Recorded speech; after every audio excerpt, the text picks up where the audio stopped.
নমস্কার, আপনারা দেখছেন ই বাংলা আজ। সঙ্গে থাকুন, ভরসা রাখুন।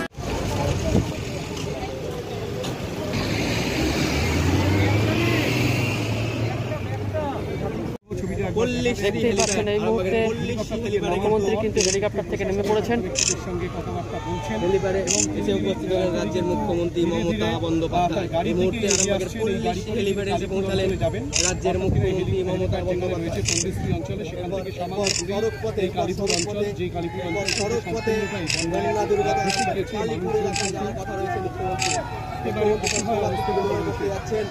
রাজ্যের বহু গ্রামের মুখ্যমন্ত্রীকে কিন্তু স্বাগত জানাতে রয়েছেন রাজ্যের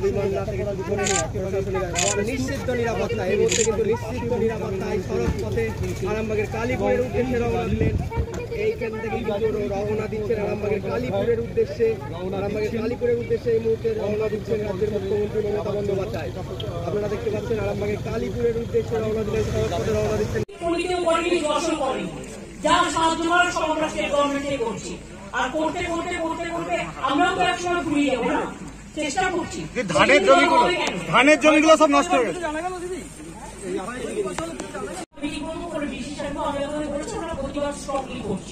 প্রচুর বাড়িঘর ভেঙেছে, কিন্তু বাড়ি যাদের ভেঙেছে করলো না।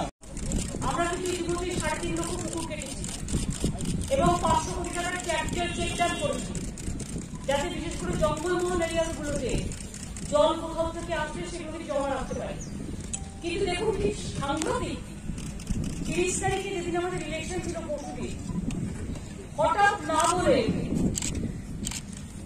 12টার সময় 49,000 কিউসেক পাঞ্চেত থেকে আর মাইলগঞ্জ থেকে ডিসচার্জ করলো। হিসেবটা দেখলেন,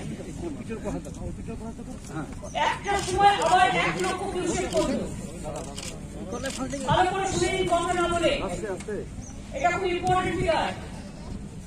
12টার সময় 49,000 কিউসেক ডিসচার্জ করলো পাঞ্চেত এবং মাইলগঞ্জ থেকে। আবার একটার সময় 1 ঘন্টা বাদে 1 লক্ষ কিউসেক রাতের বেলায় ডিসচার্জ করলো। এগেন 8:30 মিনিটে 1,25,000 কিউসেক ডিসচার্জ করলো। এবার 1 তারিখে, তার মানে 30 তারিখে ডিসচার্জ করলো প্রায় 3 লক্ষ, এবং মধ্যরাতে থেকে ডিসচার্জ করছে যখন লোক ঘুমাচ্ছে, যাদের বলছে এটা ক্রিমিনাল হবে, ম্যানমেড প্ল্যান। এবং 1 তারিখে আবার দেখুন 8:15 সকাল, রাতের জল ঢুকতে ঢুকতেই 1,50,000 কিউসেক রিলিজ করেছে 5:30 পর্যন্ত। এবং আবার 1,25,000 কিউসেক রিলিজ করেছে 5:30 থেকে। আগেরবার যদি আমরা কম্পারিজন করি, জুলাই মাসে যে বন্যাটা হয়েছিল তাতে আমাদের মোট জল ছেড়েছিল ওরা 1.12 লাখ কিউসেক। আর এবার এটা যদি দেখেন 5.5 লাখ কিউসেকের উপর জল ছেড়েছে। একে তো বৃষ্টি, তারপর আমাদের জানাই একদিকে ঝাড়খণ্ড রাজ্য জল ছেড়েছে কিছু ড্যামের উপর, আর একদিকে মাইলগঞ্জ পাঞ্চেত সবাই ছেড়েছে।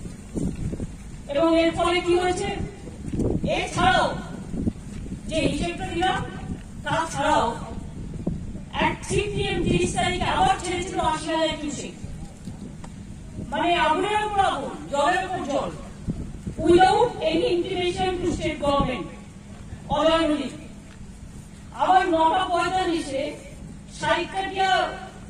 শিকাটিয়া ব্রিজ থেকে রিলিজ করেছে 1,20,000 কিউসেক। তার মানে 8টা ডিস্ট্রিক্টকে এফেক্ট করলো।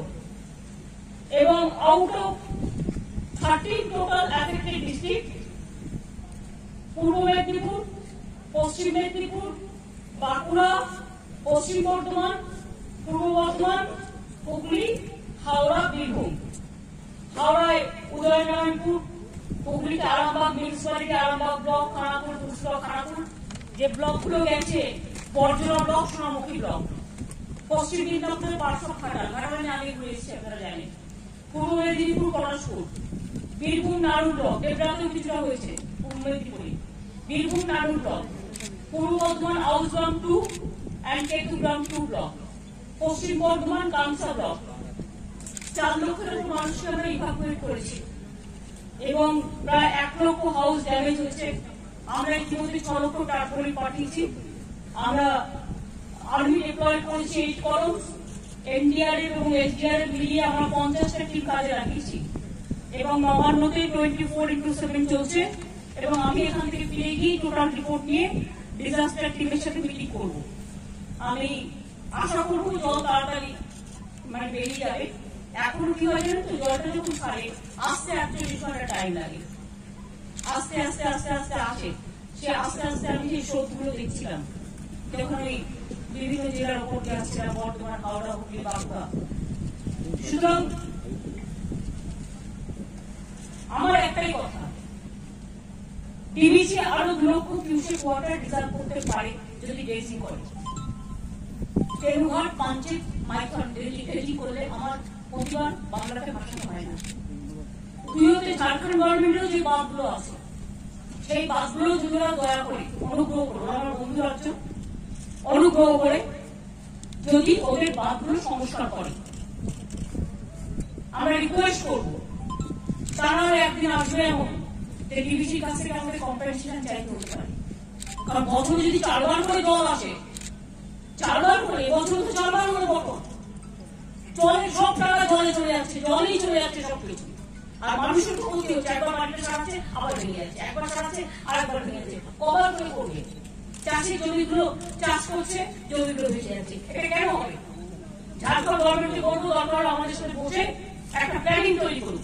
আর central government must give a plan of master plan এবং টাকা দিক, যে টাকা দিয়ে ডিবিসি তো সেন্ট্রাল গভর্নমেন্টের অফিসার নেই, সেন্ট্রাল গভর্নমেন্ট ডিবিসি বারবার জল ছাড়বে আর আমাদের উপর ইনকাম করবে, আমাদের টাকা নিয়ে ইনকাম করবে, আর্নিং করবে আর মানুষকে জলে ডুবিয়ে দেবে, তার টাকা হবে। সুতরাং ক্ষোভ কিন্তু বাড়ছে। আমি চাই না কোনো ক্ষোভ বাড়ুক, কোন রাজ্যের সাথে কোন রাজ্যের কোন দ্বন্দ্ব হোক, আমরা মিলেমিশেই থাকতে চাই। এবং তাই আমি বলবো ঝাড়খণ্ডকে ব্যাপারটা চিন্তা করার জন্য দরকার, ঝাড়খণ্ড ডিবিসির সাথে কথা বলবো, আমরাও ডিবিসির সাথে কথা বলবো। আগের বার পর্যন্ত জানিয়ে করছে, আমরা না জানিয়ে করতে দিই না। তোমার যখন জল অল্প থাকবে তুমি বলো আমি আস্তে আস্তে ছেড়ে দিচ্ছি, তারপরে তুমি যখন ফুল হয়ে গেলে, আমি যখন ফুল হয়ে গেলাম তখন তোমার ফুলের উপর জল ছেড়ে দিচ্ছ, দিয়ে আমাকে সমাধি করে দিচ্ছ। আর রাত্রির বিষয়ে লোকে ঘুমবে না, জল আসছে জলে ডুবে যাবে। এটা খুব বড় ক্রাইম। এটা আমরা স্ট্রংলি প্রোটেস্ট করেছি, রিপোর্টে লিখবো এবং আমি ফিরে যাচ্ছি, ফিরে গিয়ে ডিজাস্টার ম্যানেজমেন্টের কাজগুলো করবো। প্লাস আপনারা জানেন সামনেই পুজোতেও ক্লাবগুলো ব্যস্ত থাকবে, তবু আমরা সবকিছুই থাকবে, উৎসবও থাকবে, তবু আমরা বন্যাগ্রস্ত মানুষদের পাশে থেকে সাহায্য করি, এটা আমাদের ফার্স্ট প্রায়োরিটি। Covid maintain